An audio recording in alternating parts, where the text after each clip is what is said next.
For TraderInsight.com, I'm Adrian Manns, and it's time for your daily dose of the doctor.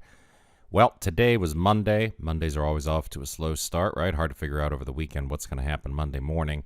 But what I'd like to show you is how you can take some of those daily patterns from Around the Horn, a trader's guide to consistently scoring in the markets.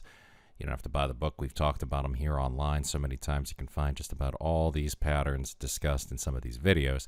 But how can you take those daily patterns and apply them not only to the daily time frame, but also to the intraday? And I've got two good examples from this morning's trading. So here's Autonation. You can see this one was set up as a short for today, and it just went in the wrong direction first thing in the morning. But we were still waiting for an overbought reversal on AN. And once it gets up above this 45.82 blue pivot, what we see is this pattern right here that I call a double header form. And we can use the reversal of this price momentum in this bar coupled with this low, which happens to rest right on top of this pivot line, and target then a move down to this $45.21 pivot line. There's a little bit of support and resistance in the way from Friday at $45.35. So looking for that is perfectly logical on the way down. But as you can see here, big 61-cent move from the blue to the central pivot. So from R1 all the way down to the central pivot. And of course, I didn't mention the most important thing. Where would you place a stop on this if you were going to get in on that double header reversal below that 45.82 pivot line? I think somewhere right up in here, 45.96, right around the open of the second bar, the close of the first bar in the pattern, and above the high of that next bar there gives you enough control over it. You might even want to go all the way up to those highs at 46.03. Still makes for a very tight stop, 21 cents, especially since you have a 61-cent target on it.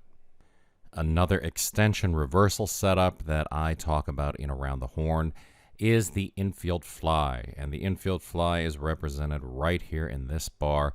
It is a last gasp move higher on Polaris. So Polaris Incorporated, this one was on the trading plan for the session as well. Also a short side setup. Didn't go short this morning. Market, of course, took a nice big pop to the upside. But we see this push higher, and then also see this head and shoulders pattern developing right at the 89.82 pivot. So if you caught the Infield Fly, that's great. Sometimes it's hard to pay attention to everything on a 5-minute time frame. So if you didn't see this happen, in very short order, what you did see was this, and you should recognize this head and shoulders top, and then the potential for a reversal lower. Targets and stops on this one, I would put a target right in here. This is the place that the stock found support on the way up. And in terms of a stop loss, if you got in on the Infield Fly bar, you're looking at $90.64. That's up just above here.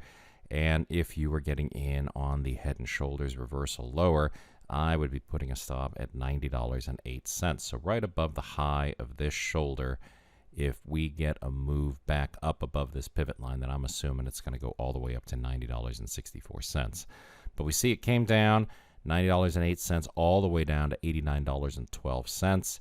Made a nice measured move. This corresponds very nicely to this. So we see that a bunch of factors come into play, and it really doesn't matter what time frame you're looking at the markets in, whether it's a long-term time frame or a short-term time frame. These patterns work no matter what bar compression you happen to be looking at. So there you have it. Two nice opportunities for profit on an otherwise dull day. If you have any questions, shoot me an email, adrian@traderinsight.com. I hope you had a great trading day today and an even better one on deck for tomorrow. The best trader education anywhere, only from traderinsight.com.